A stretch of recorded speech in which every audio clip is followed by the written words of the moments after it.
Eu me comprometo solenemente, pelo tempo que Deus me permitir, a defender os direitos constitucionais no cerne de nossa nação.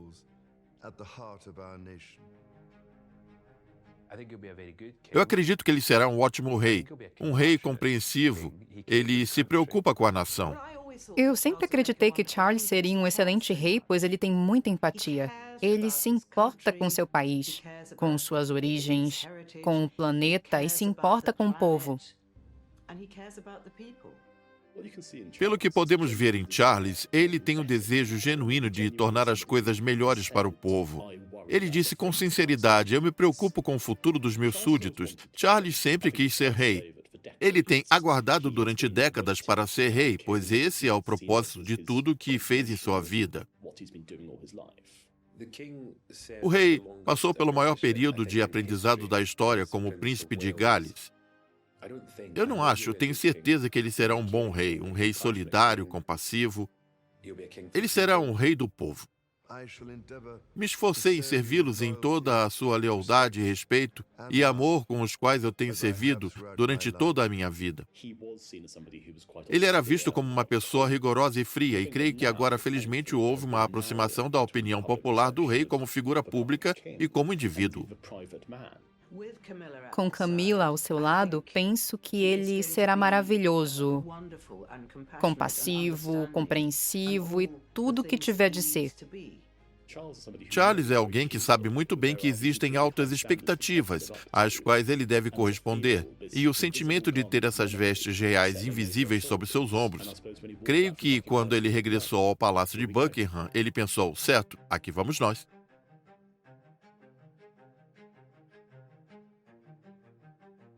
Charles III, uma nova era.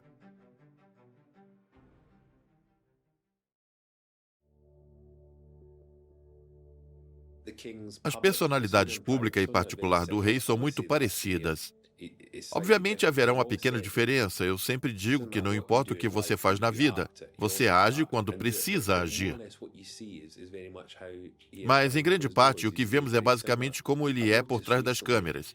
Eu notei recentemente que o príncipe ou o rei que vemos em público é muito semelhante ao príncipe ou rei que eu conheci. Então, é interessante ver como estão se tornando confiantes em mostrar como são em particular. Hoje, nós vemos muitas cenas dos bastidores, às quais costumávamos não ter acesso, audiências privadas, reuniões e todas essas coisas que não se via há 20 ou 30 anos atrás.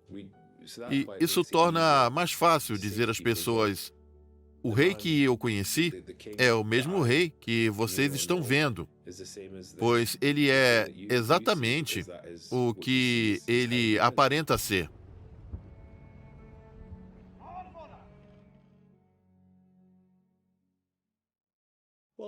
Ele foi uma criança estudiosa. Ele foi bem diferente do príncipe Philip, que tinha uma personalidade sisuda.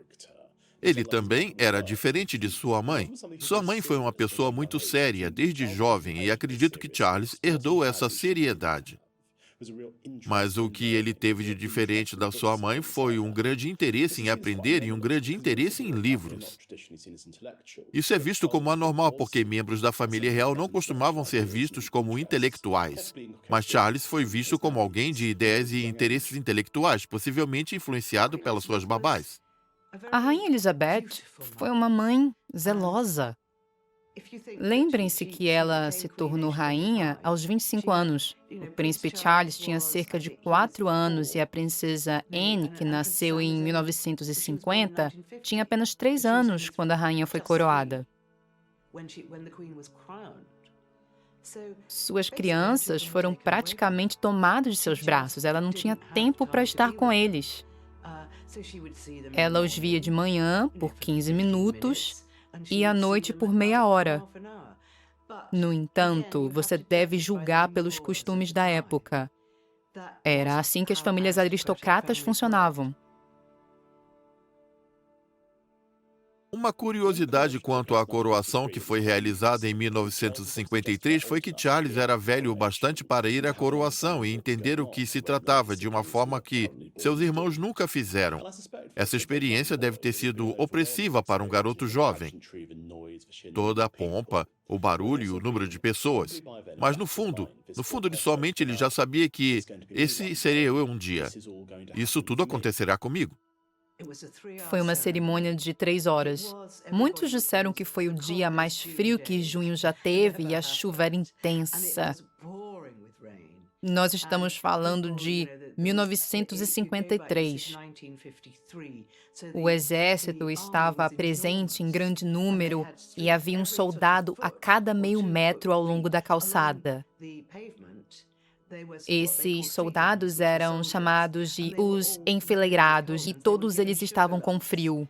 Eles recebiam torrões de açúcar embebidos em conhaque para ficarem alertas. A cerimônia em si foi muito séria, muito religiosa e muito dramática. É impossível especular exatamente como ele teria se sentido, pois não temos registros de seus pensamentos. E creio que ele não se lembra daquela época, mas ele, uma criança, deve ter sentido uma pressão aterrorizante sobre si, vendo tudo aquilo e pensando, um dia, a não ser que algo horrível e inesperado aconteça, eu também passarei por isso. Ele era o mais velho de 4 irmãos e acho justo dizer que, por ser o primogênito, o próximo príncipe de Gales e eventualmente o rei, ele sempre soube que era ele quem receberia mais atenção. Então parece ter sido muito êxito nessa posição. Quem é que não teria quando todos sempre dizem que você é o mais importante? Temos mais um rapaz a caminho. Lá vem ele com a sua mãe e seu pai. O diretor cumprimenta a comitiva real.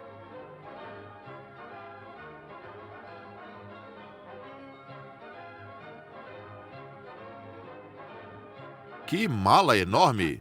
O porta-malas devia ser gigante. Príncipe Philip foi um aluno aqui. Seu filho parece feliz em seguir os passos do pai. Charles foi enviado a uma escola pública na Escócia, Gordon Town, conhecida por sua rigidez e por educar as crianças à palmatória. O príncipe Philip, que também frequentou Gordon Town, viu nisso uma oportunidade de transformar seu filho em um homem. Isso deixou Charles magoado, fazendo-o reprimir suas emoções, pois ele não podia se expressar. Ele realmente pensava que Gordon seria boa para Charles, pois ela ficava no norte da Escócia e longe da imprensa. Era para ser a vida perfeita e idílica, com uma grande ênfase no treinamento da mente, tanto como no do cérebro. Philip pensou que seria perfeito. A rainha e a rainha-mãe pensaram que, sendo ele um jovem sensível, ele se sairia melhor se fosse para Eton. O príncipe Philip queria um filho à sua imagem, que fosse másculo, atlético e que tivesse uma personalidade forte. Charles não era nada disso. Ele era muito tímido, não era particularmente atlético e era um pouco desajeitado. Ele não era o filho que Philip esperava ter. Conforme Charles crescia, a relação deles se deteriorava. Este é o grande pátio Trinity College, em Cambridge. A comitiva real acaba de chegar. Os minis serviram para enfatizar a esperança que o príncipe Charles tem de que, desta vez, Cambridge estará reunida em respeito ao seu status real.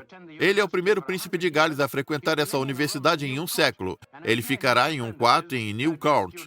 Ele encontrou aqui um amigo, o estudante de 3º ano, Robert Woods. Era comum antes de Charles que monarcas fossem a Oxford ou Cambridge. Eduardo VIII foi príncipe de Gales e estudou em Oxford. A maioria das pessoas vai à faculdade apenas para cumprir uma obrigação, enquanto Charles realmente foi a Cambridge com a intenção de estudar. Ele foi o primeiro membro da família real a frequentar a universidade com a intenção de se formar e ter um diploma. Ele gostou de Cambridge, pois após as privações da escola preparatória de internato, ele encontrou um ambiente acadêmico e pessoas agradáveis. Ele também praticou atuação. Podemos dizer que Cambridge foi o lugar que o moldou como príncipe Charles. Quando ele se tornou rei Charles, ele ainda mantinha fortes laços com a sua antiga universidade. Sua nota em história foi mediana, considerando que ele veio de um ambiente não acadêmico. Foi um grande feito. Eu vou dar um pouco de folga agora. Agora eu vou puxar. Eu estou puxando, isso é muito emocionante. Senhoras e senhores, eu nunca vi algo parecido antes. Acho que peguei um grandão. Ele é grande mesmo. Muito grande.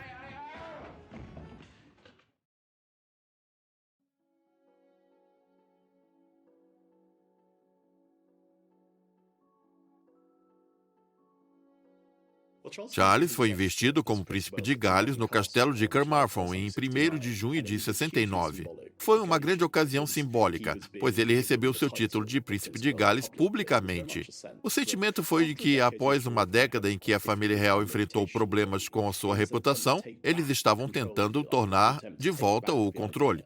Foi uma tentativa de restituir a ideia de que a ostentação, a pompa e essas enormes cerimônias formais poderiam mostrar, em primeiro lugar, como seria o futuro da monarquia.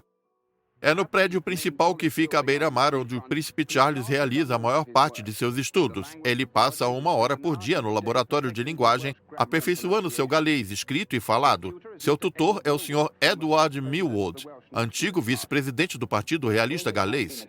É apenas um curso rápido, apenas um curso dentre muitos outros estudos. No curto período em que ele esteve estudando, ele desenvolveu uma boa pronúncia. Tenho certeza que isso vai auxiliá-lo bastante daqui para frente. Carnarvon está esperando como uma noiva espera pelo casamento, vestida a caráter, mas preocupada que algo possa dar errado, mesmo que todas as precauções tenham sido tomadas para que nada ocorra. Com o grande trânsito, o esquadrão antibombas do exército está em alerta. Obviamente, sua investidura foi um grande evento. Foi o primeiro evento a ser transmitido ao vivo pela TV. Eu diria que daquele dia em diante, desde antes dele começar a receber o treinamento e o preparo para se tornar um rei um dia, ele já estava com essa questão muito a sério.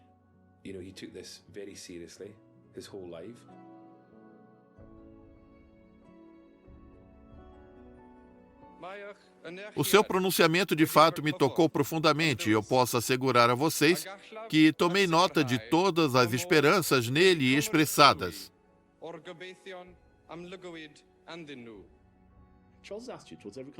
A postura de Charles quanto a qualquer evento formal deste estágio está caracterizada pelo medo. Se você observar seu rosto nas fotos e filmagens na época, ele está apavorado. Ele não parece confiante nessas situações e aparenta ter certa dificuldade em lidar com a atenção direcionada a ele. Ele sempre sentiu a necessidade de alcançar o patamar estabelecido não somente por sua mãe, mas também por todos os monarcas que vieram antes dele.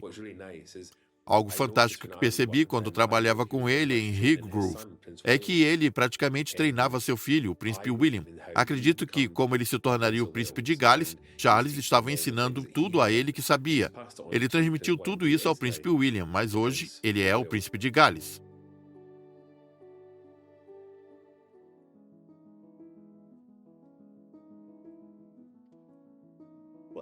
O herdeiro do trono sempre teve uma série de responsabilidades, algumas delas entediantes, a ir a compromissos, inaugurações, reuniões. Algumas delas eram interessantes, como viagens internacionais.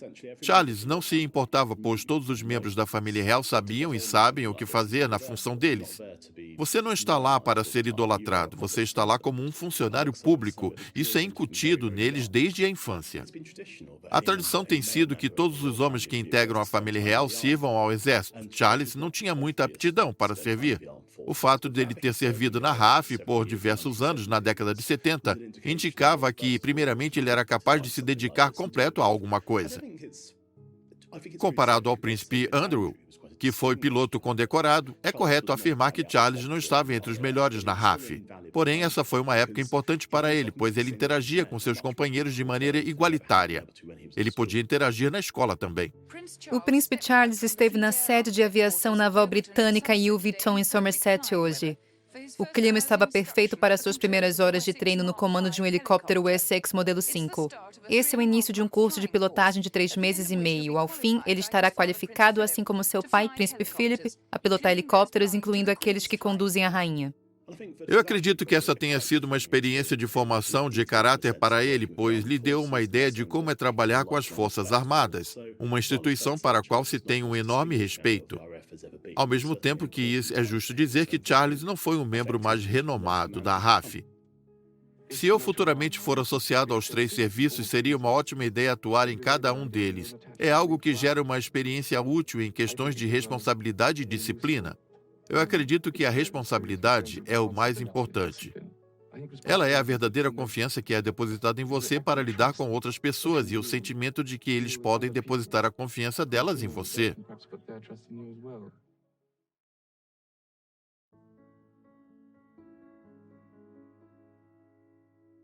Aparentemente, o tio-avô de Charles, Lord Mountbatten, disse que ele era importante liderar uma fé interior antes de se casar. Charles sentia que todos esperavam que ele curtisse sua vida de solteiro, pois seu pai não foi um solteiro muito ativo. Ele teve namoradas, mas não teve nenhum relacionamento sério antes de se casar com a princesa Elizabeth. Todos achavam que era melhor que Charles não se casasse antes dos 30 anos, mas sim que ele conhecesse muitas mulheres o quanto possível para encontrar alguém. Se por um lado ele não foi alguém muito extrovertido nem um grande galã, por outro lado ele era o príncipe de Gales. Charles é um homem à moda antiga, muito respeitoso e encantador. Ele gosta de mulheres. Ele definitivamente não odeia mulheres. Ele também gosta de agradar as pessoas. Ele conheceu a senhorita Diane Spencer em 1977, em razão de estar namorando sua irmã mais velha, Sarah. Quando viu Diana pela primeira vez, ela tinha 16 anos, o que gerou uma relação desproporcional, pois ela ainda era uma adolescente. Porém, houve uma fagulha de interesse entre eles. Nessa época, Charles ainda estava encontrando com Camilla Chand, que futuramente se tornou Camilla Parker Bowles. Desde o início de seu relacionamento, ele e Diana nunca foram uma combinação óbvia. Mas é provável que as duas partes tivessem algo a ganhar com aquilo, sendo que era bastante jovem e não havia noção de responsabilidades para assumir. Até ontem você era uma babá cuidando de crianças, agora você está prestes a se casar com o príncipe de Gales e um dia provavelmente se tornará a rainha. É uma tremenda mudança para alguém de 19 anos, é uma transição brusca.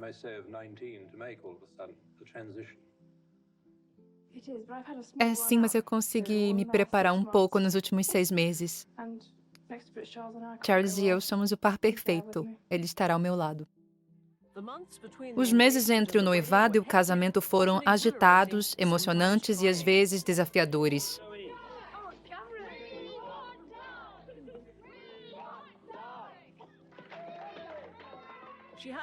Ela teve de aprender sobre as restrições da vida na realeza. Ela jamais conseguiria andar despercebida pelas ruas novamente. Como vocês estão? Bastante animados. O príncipe Charles teve de manter os compromissos que havia aceitado antes de anunciar seu noivado, o que exigia um momento de separação.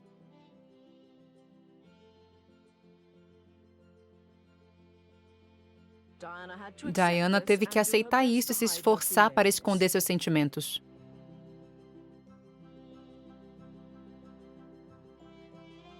Quando Charles e Diana responderam se estavam apaixonados, ela disse, é claro. E Charles respondeu, o que quer que seja o amor.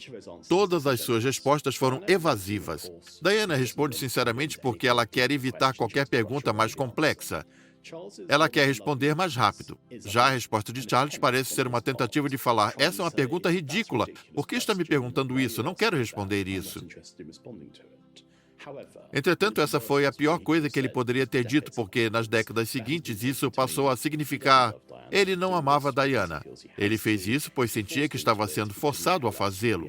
Para ele, não faz diferença quem está ao seu lado. Grande parte do ressentimento do povo sobre Charles vem da percepção de que ele não amava Diana. Diana, suponho que você o ama. É claro. O que quer que seja o amor, depende da interpretação. Significa duas pessoas muito felizes? Com certeza. Nós os parabenizamos. Muito obrigado.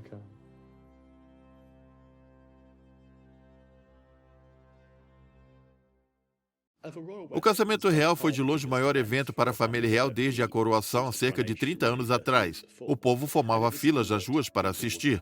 Havia centenas de milhões de pessoas assistindo ao redor do mundo para ver o glamour da família real. A famosa foto do beijo na sacada do Palácio de Buckingham foi uma das imagens mais famosas da família real no século XX. Foi um daqueles dias repletos de ostentação e de pompa. Ele foi projetado para mostrar o início dos anos 80 com o surgimento do turismo real, que a Inglaterra ainda conseguia realizar um evento dessa natureza e que ainda podia empolgar o povo, mostrando que o soft power era capaz de fazer. Os melhores lugares já estão ocupados e todos estão certos de que será um grande dia. O Palácio de Buckingham, que já viu tantas noivas reais desde a jovem rainha Vitória em seu casamento com o príncipe Albert há 141 anos. As carruagens reais do cortejo da rainha e a pequena procissão de Charles passarão pela Avenida Mall, rumo ao Arco do Almirantado. 5 minutos após a passagem do príncipe, Lady Diana e seu pai sairão da residência de Karen na carruagem de vidro, com apenas uma escolta policial, pois ela ainda não é da realeza. Diana se viu em meio a essa situação enquanto ainda era muito jovem. Ela tinha apenas 20 anos. A perspectiva de ser colocada em frente às câmeras e à imprensa de todo mundo e ser obrigada a cumprir seu papel deve ter sido aterrorizante. Charles tinha essa experiência maior, pois já fazia isso há muito tempo, mas mesmo assim deve ter sido algo excruciante.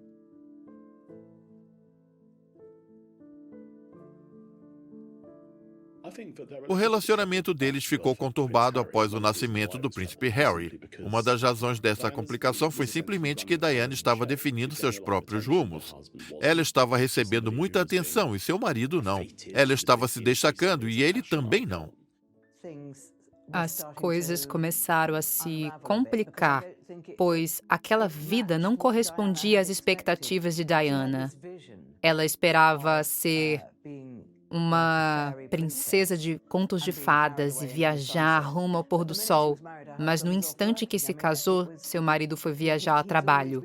Ele sempre trabalhou bastante e se dedicou ao seu dever. Camilla Parker Bowles era o grande amor da vida de Charles. Ele a conheceu na década de 70, quando ela era uma debutante. Ela não era de uma família de grandes aristocratas, mas ela pertencia a uma linhagem bastante tradicional do país. Charles esteve apaixonado por Camilla desde jovem.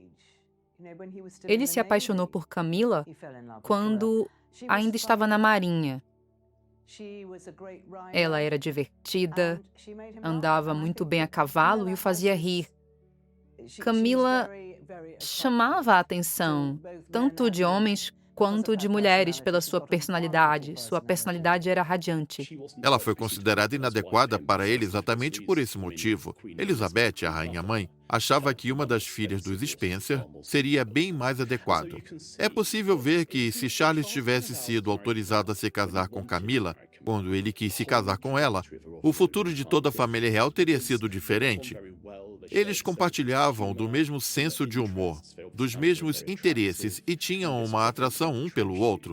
Essa foi uma das tragédias da família real de hoje. Charles simplesmente não foi autorizado a se casar com a mulher que ele queria.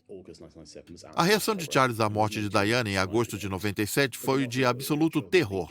Não há outra maneira para descrever. A mãe de seus filhos morreu subitamente. Não há como preparar alguém para isso. Ele ficou em choque. Durante aquele período, vimos Charles agir com muita resiliência. Ele foi a Paris imediatamente e foi responsável por trazê-la de volta. Foi ele quem fez de tudo para que recebesse um funeral de Estado e todas as homenagens possíveis, contra a vontade de sua mãe e de sua avó, pois elas a enxergavam como alguém que abandonou a família real e não merecia esse tratamento, enquanto ele, sem deixar de pensar em sua reputação pública, defendeu que, como sua mãe do futuro rei da Inglaterra, ela merecia aquilo. Nós não temos a ideia de como era o relacionamento deles após o divórcio. Não sabemos exatamente se chegaram a se encontrar ou como era a comunicação entre eles, mas eles ainda tinham um contato e eles se comunicavam por terceiros. Certamente deve ter sido um choque tão grande para ele quanto foi para o resto do país.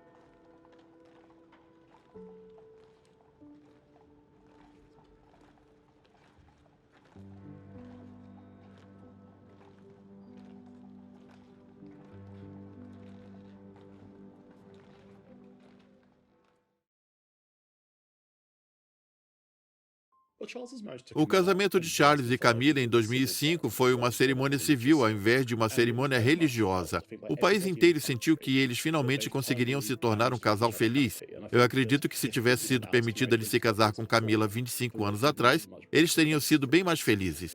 Um fato interessante sobre Camilla é que ela foi vista durante a vida toda de Diana como uma vilã, algo que ela nunca foi. Ela é uma mulher encantadora e adorável.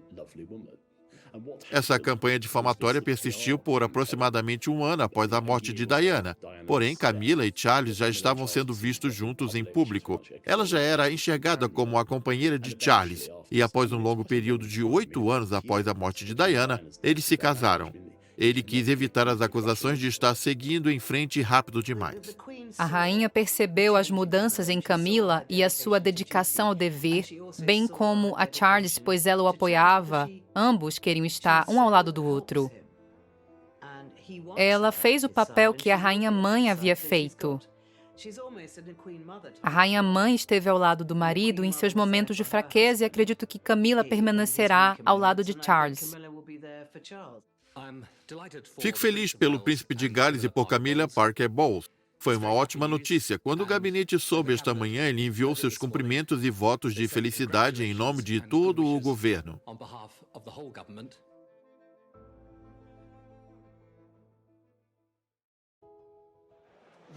Eles esperaram por muito tempo, porém nessa noite apareceram como um casal prestes a se casar. Se alguém está junto de outra pessoa há tanto tempo, é justo exigir um anel que compense toda essa espera. Nesse quesito, a família real não deixou a desejar. Camila ostentou um enorme diamante em seu dedo. Ela estava visivelmente feliz. Parabéns! Muito obrigada. Como a senhora se sente? Apenas bem? Eu estou bem. Ele se ajoelhou para fazer o pedido? Minha ficha acabou de cair. Podemos tirar mais algumas fotos? É claro. Só mais uma foto. O relacionamento do rei com a sua esposa é fantástico. Eles são os melhores amigos, não há dúvidas. Eu pude notar isso. Eles são um time, trabalham juntos, apoiam um ao outro, bem juntos, e riem juntos. É maravilhoso ver, testemunhar e fazer parte disso tudo. Eu me lembro que quando o noivado foi anunciado, eu estava com o rei pela manhã, na época em que ele ainda era príncipe de Gales. Pouco tempo depois, ele partiu para Londres. Se não me engano, ele estava na sala dos empregados quando anunciaram que o príncipe de Gales e a duquesa de Cornualha iriam se casar. Eu fiquei completamente surpreso, pois nem eu nem ninguém por lá estava esperando por isso. Esse foi um segredo guardado a 7 chaves, mas eu estava feliz na mesma medida, porque eu adorava a senhora Parker Bowles. Eu me dava muito bem com ela e estava empolgado com aquilo tudo. Eu então recebi a ligação, acredito que alguns meses depois, quando os convites do casamento começaram a ser enviados. Eu não havia sido convidado, pois não estava lá há tempo suficiente. Era preciso ter trabalhado lá por 1 ano. Foi então que eu recebi uma ligação de Londres. Foi um dos membros sêniores da equipe dizendo que o príncipe e a duquesa haviam me convidado pessoalmente, pois eu não estava lá há tempo suficiente para ir como empregado. Eles me convidaram pessoalmente, eles quiseram me convidar pessoalmente, e eu não conseguia acreditar nisso. Para mim foi uma grande honra. Eu me lembro muito bem daquele dia. Eu estava tão empolgado que eu desliguei o telefone e já pensei em telefonar para minha família e meus amigos dizendo: "Vocês não vão acreditar, eu fui convidado para o casamento. Sua Alteza Real, faltam 8 dias para o casamento. Posso perguntar como se sente? Como você soube do casamento? E como os príncipes William e Harry se sentem com a proximidade do casamento?" Muito feliz, muito animado. Será um ótimo dia. Príncipe Charles, como se sente? Será um momento maravilhoso. Fico feliz que ficou sabendo. Príncipe William, você está ansioso em ser a testemunha? Sim, contanto que eu não perca as alianças. Tenho certeza de que farei algo de errado.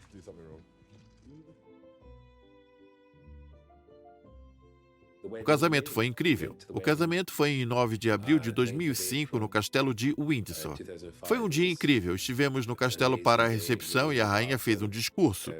Todos os membros da família real estavam presentes. Era uma atmosfera bastante festiva e divertida. William e Harry estavam lá. Teve muitas risadas e também muita diversão. Eu vi William e Harry correndo atrás do carro enquanto o príncipe de Gales e a duquesa de Cornualha saíam. Foi muito divertido, eles até colocaram uma decoração na traseira do carro. Foi absolutamente maravilhoso. Ela sempre deu seu apoio a ele. Ela sempre foi uma pessoa fabulosa.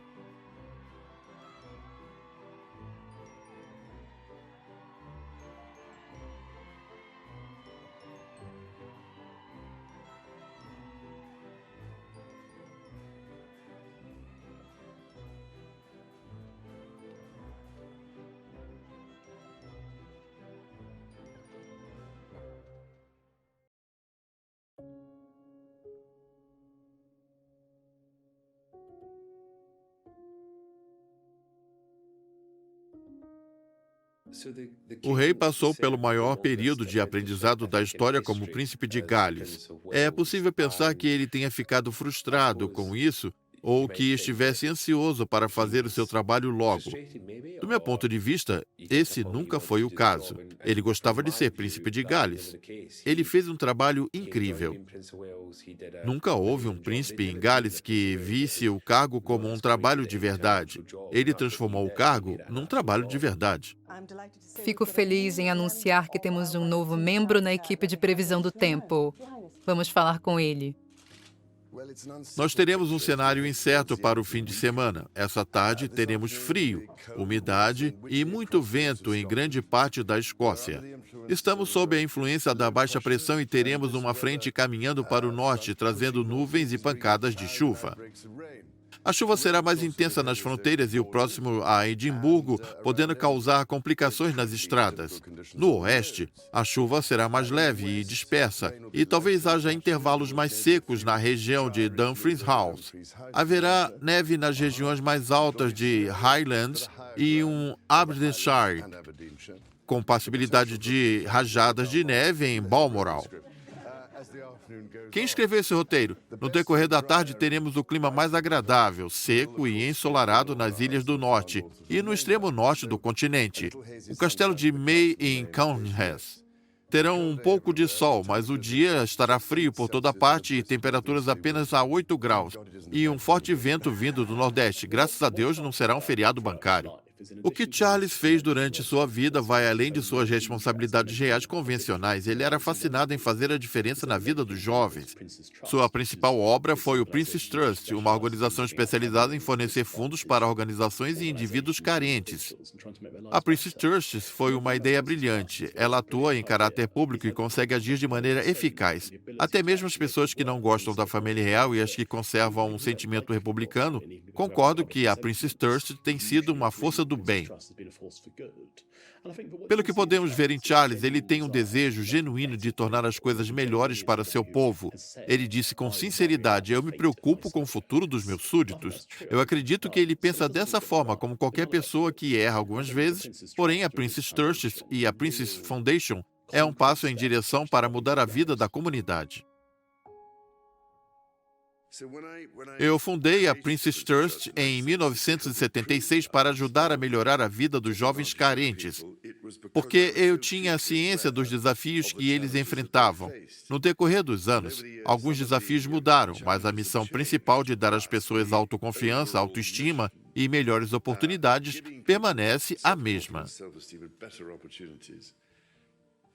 Até hoje, ajudamos mais de 1 milhão de jovens. Eu costumava ficar chateado por não termos alcançado esse 1 milhão em menos tempo, pois precisávamos contar as pessoas que ainda estavam entrando no sistema, mesmo que efetivamente estivessem ajudando 50 mil por ano. Minha matemática não é das melhores. Porém, ajudamos mais de 1 milhão de jovens a transformarem suas vidas e agora a Prince's Trust atua em 18 países da Comunidade das Nações e também fora dela. Eu gostaria de aproveitar esta oportunidade para dizer a você, Charles, como estou orgulhosa de tudo que você conquistou com a Trust e a maneira que você inspirou a organização pessoalmente. É com grande prazer, portanto, que concedo uma carta real à Prince's Trust em reconhecimento aos notáveis feitos durante quase um quarto de século.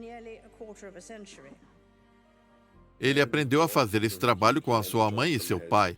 Sua educação sempre foi focada em prepará-lo para o dia em que ele se tornasse rei. Ninguém imaginava que ele seria o príncipe de Gales por todo esse tempo. Porém, isso o colocou em uma posição em que ele pôde entender sobre o país e o mundo em que vivemos hoje. Se me perguntarem, ele é o melhor homem para essa tarefa? Eu diria que sim, porque ele foi muito bem treinado para isso.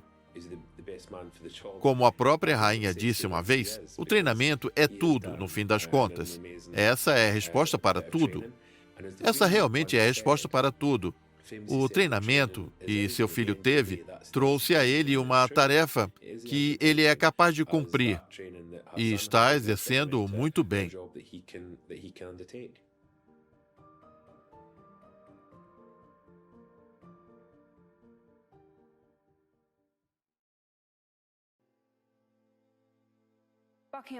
O Palácio de Buckingham anunciou a morte da Rainha Elizabeth II, a monarca que mais tempo reinou na história inglesa.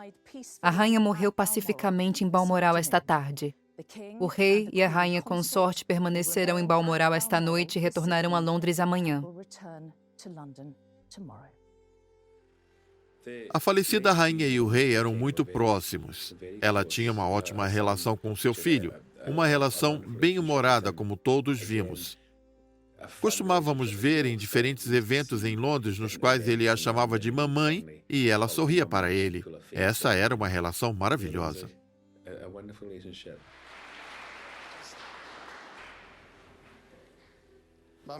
Mamãe?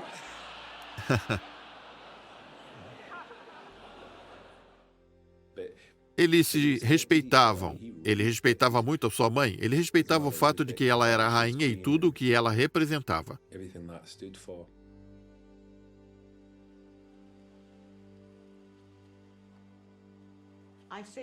Eu acredito que o choque da morte repentina de sua mãe e de ter se tornado rei, quando coisas assim acontecem, você fica chocado.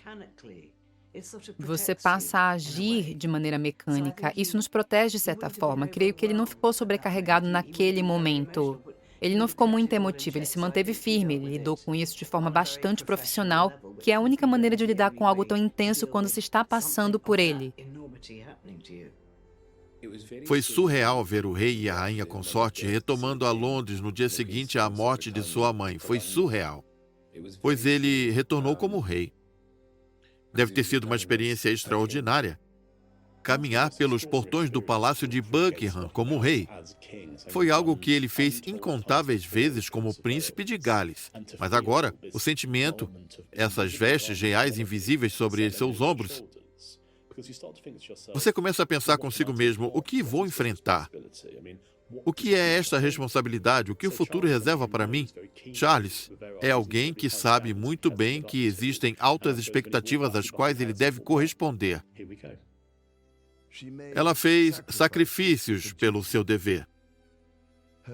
Sua dedicação e devoção pelo reino nunca fraquejou durante os tempos de mudança e progresso, de alegria e celebração durante os tempos de tristeza e perda.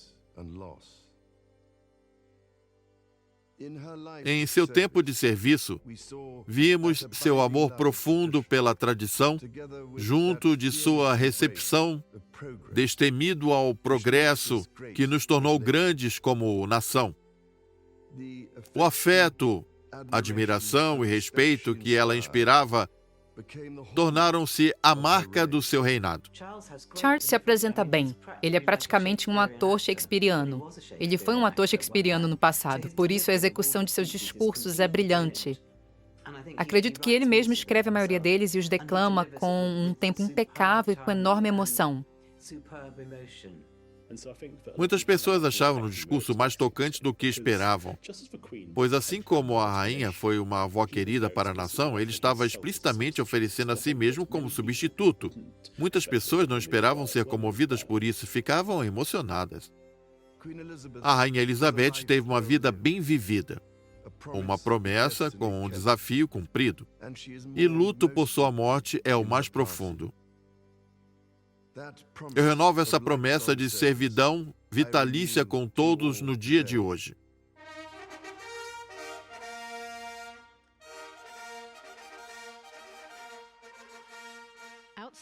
Fora da corte real, as trombetas de Estado soam.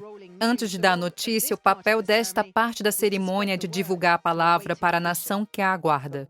O príncipe Charles Philip Arthur George, em decorrência da morte de nossa falecida soberana que temos em boa memória, se torna o nosso soberano único, legítimo e de direito, Charles III. Armas! Deus salve o rei! Essa proclamação foi única, pois parte dela sempre foi um evento privado.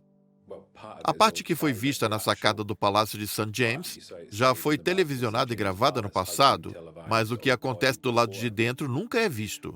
O fato é que podemos vê-lo nesse processo foi algo especial, mesmo que tenha havido uma ou duas gafes. Porém, foi um momento histórico e importante para ele e para nós que pudemos assistir. Eu fiquei surpreso por aquilo ter sido mostrado. Essa será uma daquelas memórias que guardamos para sempre. Foi extraordinário presenciar tudo aquilo. Como eu disse, será uma daquelas memórias que guardaremos para sempre. O reinado da minha mãe foi inigualável em sua adoração, dedicação e devoção. Mesmo de luto, nós agradecemos por essa vida tão leal. A proclamação do rei Charles III foi realizada logo após ele ter sido anunciado como rei. O anúncio foi feito em todas as grandes cidades e grandes centros da Inglaterra. Por conta de ser algo que não acontecia desde a década de 50, ela atraiu o interesse da população que nunca havia visto uma proclamação antes. Agora todos estão vendo esse homem sendo proclamado rei, um cargo que existe há séculos, mas que ainda possui um papel simbólico e importante conforme estamos vendo. É a reafirmação da monarquia e do reino, pois não restam muitas pessoas vivas que conseguem se lembrar do rei George VI, seu avô, e ter novamente um rei é uma novidade.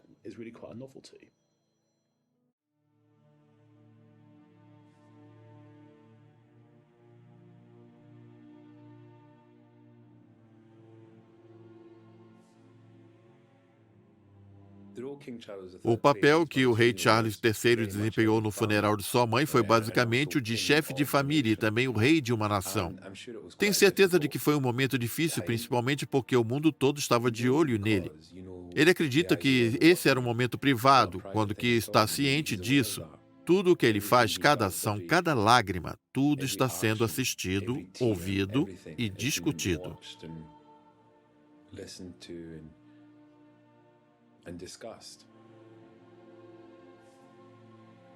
Charles, obviamente, foi responsável por certificar-se de que o funeral transcorresse normalmente. Para ele ser o foco das atenções, ele era a pessoa e outras pessoas mais observavam como ele se sairia. No dia em que ele acompanhou o caixão, ele foi o grande foco de interesse e de curiosidade da população. Ele fez tudo de forma excepcional e o funeral foi muito bem organizado. Obviamente, o evento vinha sendo planejado há anos. No fim, tudo transcorreu perfeitamente e o envolvimento de Charles pode ter sido visto como uma das razões de tudo ter dado certo. Houve uma onda extraordinária de tristeza em toda a nação, pois a maioria dos súditos da rainha nunca conheceu outro monarca. Foi como o fim de uma era. Não foi apenas sua morte, foi o fim de uma era.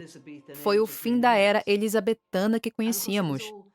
Como esperado, tudo foi muito comovente e belo, o que tornou o evento ainda mais marcante. Os soldados, a música maravilhosa, as pessoas que trabalhavam para a rainha caminhando atrás de seu caixão, foi muito emocionante. O público estava chorando. Eles choravam, homenageavam ela ou ficavam apenas em silêncio completo. Dava para ouvir um alfinete cair.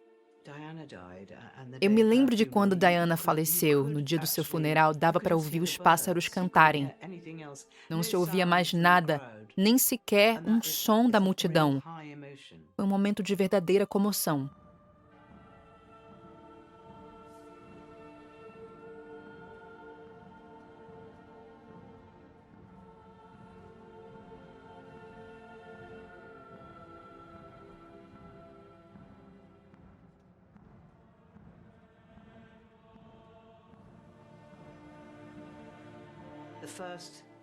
A primeira execução na capela de St. George de Deus Salve o Rei quase o fez transparecer suas emoções, pois foi tão emocionante com as vozes intensas, o coral e o povo dizendo Deus salve o Rei.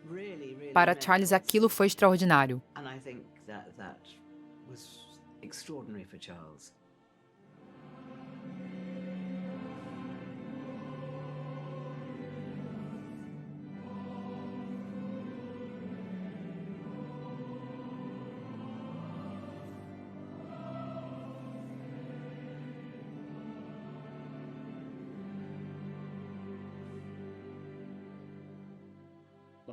Deve ter sido uma experiência estranha, pois ele já havia ouvido essa canção inúmeras vezes antes, sendo direcionada à sua mãe. Em Deus Salve o Rei, ela estava falando dele agora. Deve ter sido uma experiência extraordinariamente catártica em diversas maneiras e também bastante intensa. Eu não acho. Tenho certeza de que ele será um bom rei, um rei solidário, compassivo. Ele será um rei do povo. Eu sempre acreditei que Charles seria um excelente rei, pois ele tem muita empatia, ele se importa com o seu país, com suas origens, com o planeta e se importa com o povo. Esses são os atributos necessários para um rei. Ele é perfeito.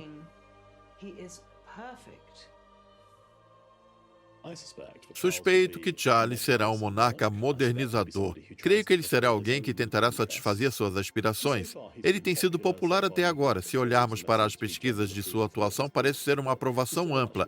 Porém, ele ainda está em um período de graça. Ainda vai levar um tempo para que possamos ver como ele está se saindo como rei, pois ele é um rei há apenas alguns meses. Seu discurso de Natal foi muito bem recebido. Foi curto, bem executado e falou sobre problemas sociais com a mesma ênfase que o novo trabalhismo adotava na política. Temos que ver como é. Todos estão dando a ele o benefício da dúvida. Ele tem seus defeitos, mas todos o conhecem. Seus defeitos não são nenhuma surpresa. Porém, com Camila ao seu lado, creio que será maravilhoso, compassivo, compreensivo e tudo aquilo que for necessário.